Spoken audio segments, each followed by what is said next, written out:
Good afternoon and welcome to the 5th episode of What's New with Grant County. I'm your host, Mike Majuk, and we are here with Shane Beal, the Executive Director of the Hope House, and also Bill Reece is joining us. He is the Chairman of the Board. So, Shane, you started something really amazing here in Marion called the Hope House, and tell us a little bit about that. Okay, yeah, thanks for having us, first of all. I'm Absolutely. just really grateful to be here today with Bill as well. So my good friend and I, Brian Blevins, kind of co-founded this Hope House ministry here in Marion, kind of partnering with Hope House in Hartford City, which is something Brian started a few years back, kind of a pro-social, pro-recovery meeting. And one of the dreams that he had and we've been praying about was to open up sober living homes for men and women locally. And we were approached with a donation for a home. And we started that, yeah, thanks. And so we've started this, developing a board, and now currently have a home in Northwood, which is a neighborhood in North Marion. And so opening up a home there October 1st of this year, and we'll house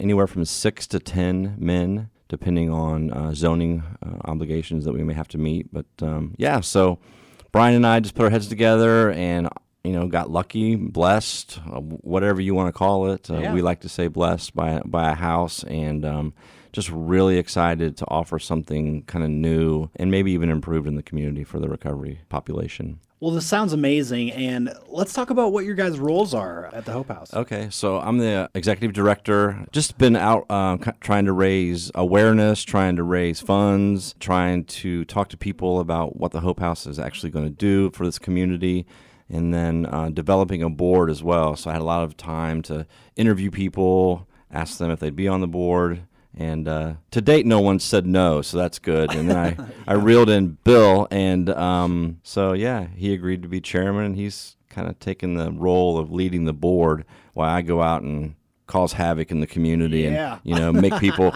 come on and support us. So Yep. Yeah. And Bill, so tell us how's that going so far for you? The cleaning up the havoc part is going relatively well. Now, this has been, of all of the corporate boards I have sat on in my life and the not-for-profit boards, I can say that this is shaping up to be one of the most rewarding experiences that I've had. And I think that when you look at what's going on in recovery across the country, and certainly here in Grant County, there's an opportunity to facilitate real transformation. And that is what Hope House is doing. I mean, we are looking beyond this house and expanding, outside of Grant County and around the state and literally around the country at how we can take people who have accomplished something great and made it through sobriety and are looking to transition back into a world where they have jobs, they have families, and are reconnecting with those families. And so my job is to really kind of help with that expansion and to work with Shane and leverage his experience and his expertise to transform as many lives as we can.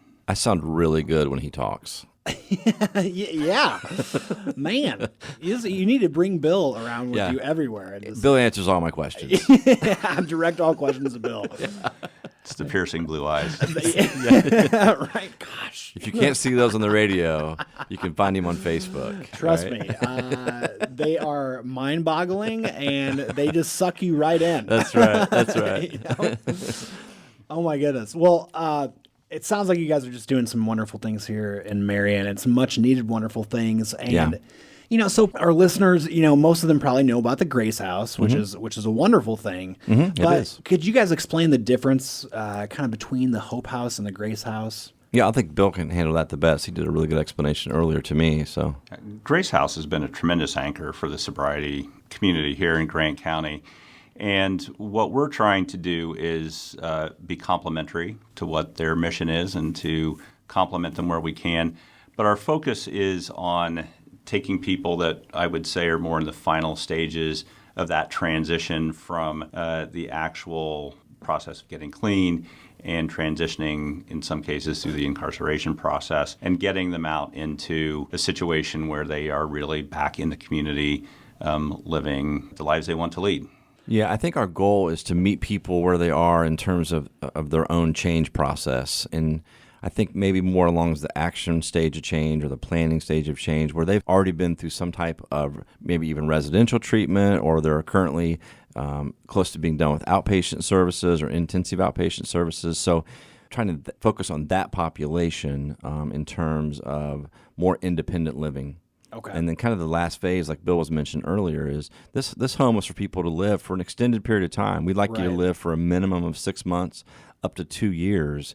I know from my own personal experience that recovery really took hold that 2 year to 3 year mark. And so getting people past that, even 1 year of sobriety is tough, right? You know that, right? Oh, yeah. Yep. And so just getting people a little further along in their own recovery with some support, some structured environments. And I think that's just the real key, is just that last kind of push towards more independent living and reunification with your family.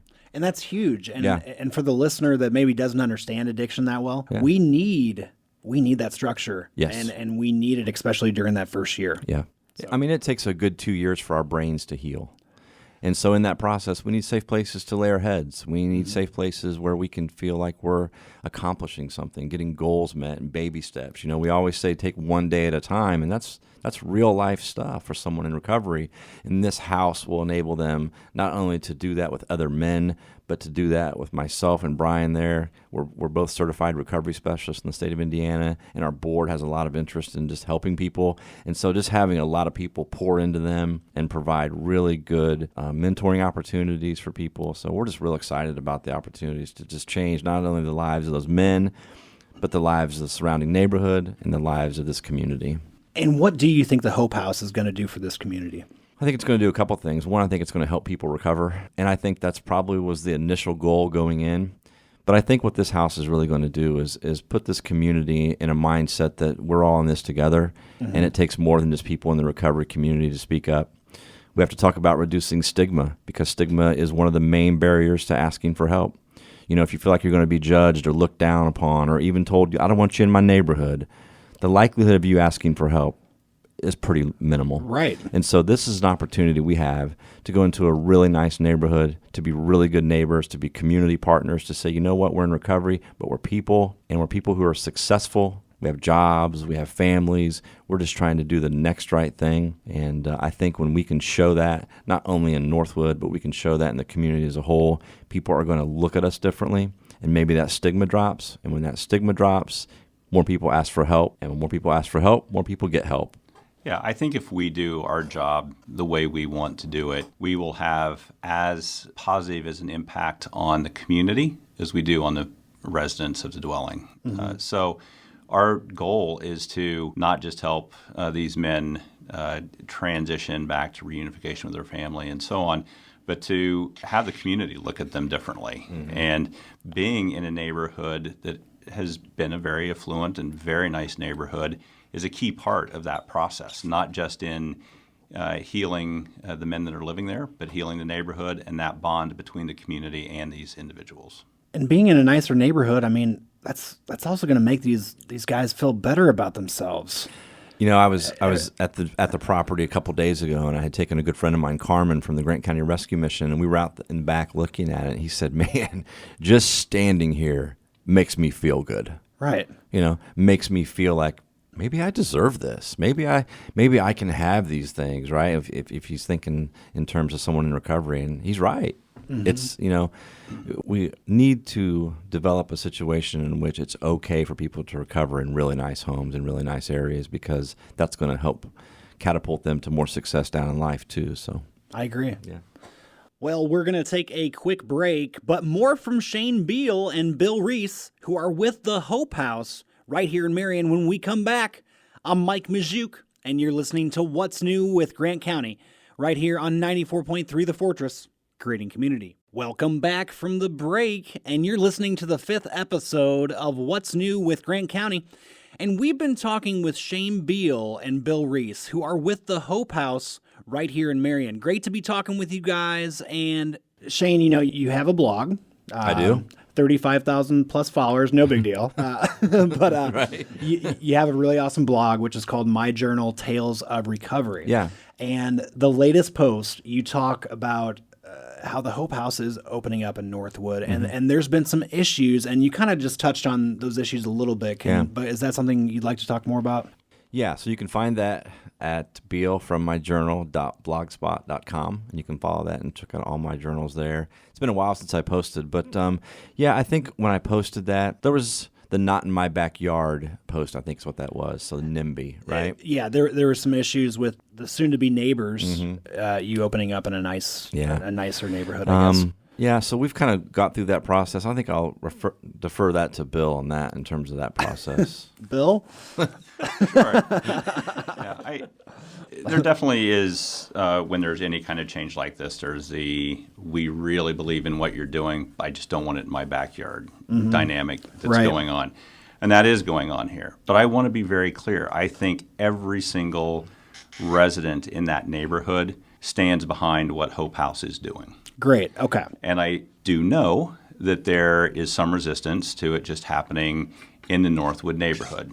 And so we are approaching this from the perspective that we know we can help people heal better in a nicer neighborhood than they can in the neighborhoods that have gotten them in trouble. And at the Board of Zoning Appeals hearing, Judge Spitzer drew a great analogy where he said if you're trying to lose weight, you probably shouldn't rent an apartment above a bakery.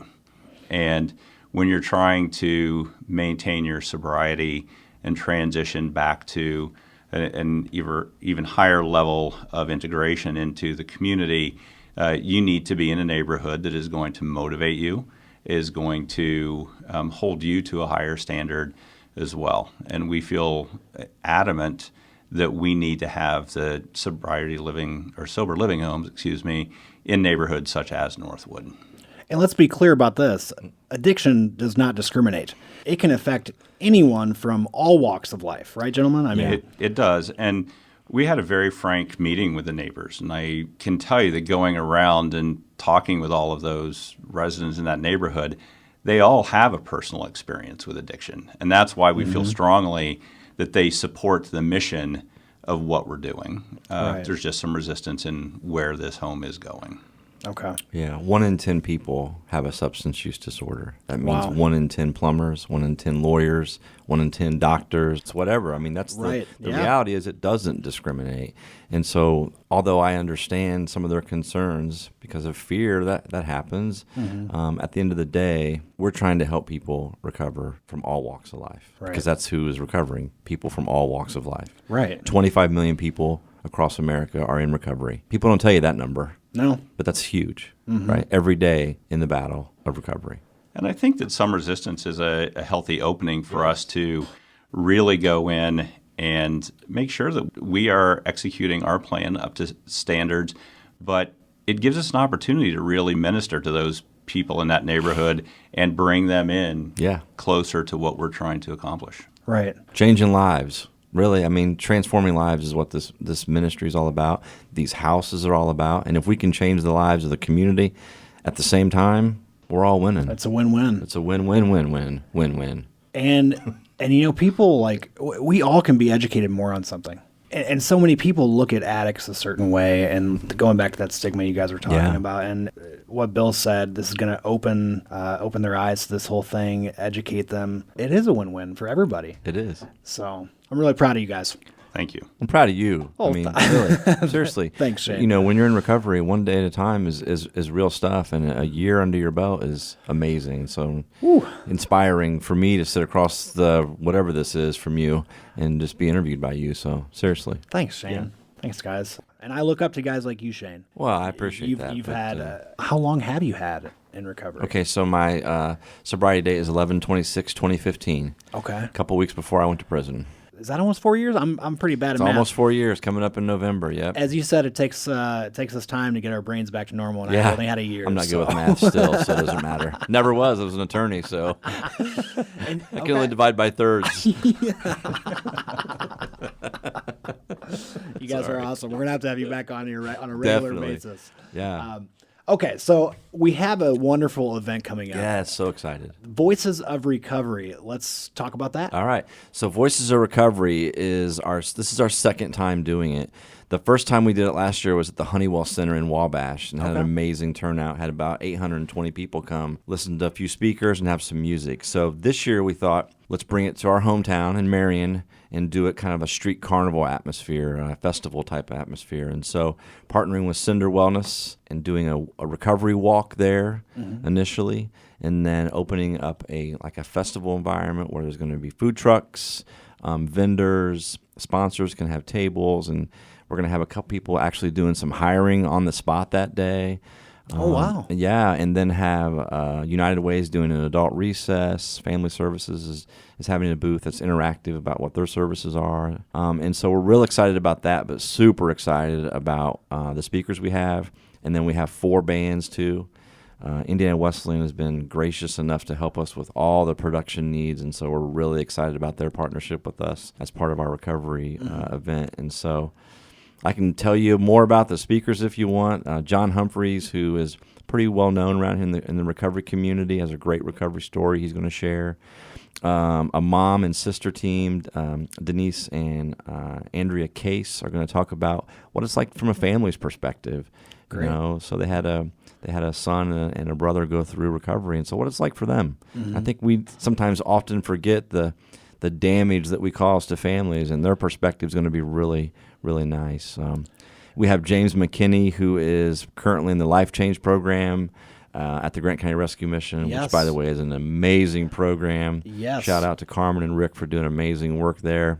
And he's just going to tell his story. And he's really new in recovery, so it's going to be amazing. Who knows what I'll talk about, but I'm excited. Yeah. He's on fire with the Lord, so that's cool. The College of Worship Arts team with Jordan Rife and Daniel Rife, and I think they're bringing a couple other people. They're going to play. Derek Jones, he's a Nashville recording artist from Hartford City. He's going to play, and he's actually on tour with Billy Ray Cyrus and I think Jody Messina now, so some big names. Oh, wow. My sponsor's band, Pure Bred Mongrels, is going to play. And then a local guy, Nathan Mazellan, who's amazing. He's going to be playing too. So great. 4 bands, lots of fun, speakers, food. The dunk booth with Reggie Lipscomb is going to be in that, so that'll be hilarious. But just a really good day of recovery stuff, and we're really excited about that. And we're using that as our big fundraiser for the Hope House. All right. So we're accepting sponsorships and partnerships and collaboration and donations and all handshakes and all kinds of whatever you can throw our way, we'll take it. I'm digging it. Yeah. Well, we're going to take a quick break, but when we come back, more details on this very big event called Voices of Recovery. So don't go anywhere. You're listening to What's New with Grant County right here on 94.3 The Fortress, creating community. Welcome back to What's New with Grant County. I'm your host, Mike Majuk, and we've been talking with Shane Beal and Bill Reece, who are starting the Hope House here in Marion. And before we took a break, we started talking about the Voices of Recovery event you guys are putting on. And this sounds like an amazing event. I will definitely be going. And, can you give the listener some details on this event, when it is, if they need to sign up, that sort of thing? Well, first of all, it's September 21st, and it is in downtown Marion, kicking off at 100 South Washington Street for the Recovery Walk. Okay. You can register at 10. The walk starts at 11. We'll come back, regroup. There'll be ongoing programs at Cinder Wellness, like there'll be yoga going on, there'll be groups going on there, and then the festival kicks off. And so you can get some food, you can go listen to some great speakers, some concerts, the dunk booth, all kinds of booths, interview for a job, register to vote, buy candles, whatever you want to do. It's just a really good opportunity for the community to come together. I look at this as more of an opportunity for our community, not the recovery community. I think this is an opportunity for the community itself to come down, get together. The theme for this year's event is Stronger Together, or Together We Are Stronger. And I think that's a really good synopsis of what this event's going to be like. Just an opportunity for the community to come together and have a great day together, right? Yeah. Everything is free. Can't beat that. I mean, everything. Except for the food. I think they're going to charge you for that. Okay. I want to shout out to Los Amores, too. And if you've not been there or not, great restaurant at the Boston Hill Center. They're going to be making tacos all day long, too. That's exciting because their food's awesome. It really is. It's super good. And Everyone needs to pull together for this event. I can't stress that enough because, as you said earlier, too, the speakers are a sister and a mom of a addict in recovery, and it does affect everyone. And addiction goes beyond affecting their families; it affects the community. Yeah. So this is a community problem. We all need to pull together and show up to this event. Yes. And we have tons of community support already. So just getting people there is huge. You can find us on Facebook at Hope House Marion. The event's also being sponsored by Cinder Wellness. It's on their page too, and Team Beal Recovery. So those 3 pages are the main sponsors of the event. So good deal. Yeah. And how can people? Do they need to sign up or anything for this, or are they just kind of? If you go on Facebook, we'd like you to click that little going button and tells us you're coming, because we are going to be ordering T-shirts to provide to all the walkers with a small donation. You get a free T-shirt. So boom. Yeah, boom. And how many people do we have going so far? Do you know what we're at? I know going or interested, we're over 500 so far. Oh, wow. So a lot of people are already going to show up. Okay. Which is substantially more than last year's going or interested. And so we haven't even done any other marketing except for Facebook yet, but we have some graphics being designed at Marion High School, kind of a little contest they're doing to develop and get out some stuff for our people. So nice. There's a precursor event to that as well next Wednesday. Oh, yeah. At Cinder Wellness, which is at 100 South Washington Street. And that's just a community discussion on what can we be doing in the community to help the recovery community. And to really take what we're doing here in Grant County and make it a model for what can be done in the rest of the country. And that's being done at Cinder Wellness and in conjunction with Cinder Wellness as well. Got it. So anybody can come to that. And in fact, we'd like to have everybody come to that, whether you're from the CEO down to someone who's really struggling to not use today. Because I think what really needs to happen in this community is that all voices are heard. Everyone has a seat at the table. You know, a stakeholder meeting should involve the people who are in recovery as well. Yeah. And so let everyone come together and just voice their concerns. What are we doing good? What are we doing bad? How can we improve? And we'll see where that takes us. Have a big brainstorming session, write some ideas down, and regroup in a couple months and figure out what we can do. Well, it has been great talking with you guys about the Hope House and these wonderful events coming up. You know, starting with a community discussion about addiction recovery. Now, that's taking place again this Wednesday, August 28th at Cinder Wellness. As Shane and Bill said, everybody has a seat at this table. So as a member of this community, please make sure you make it.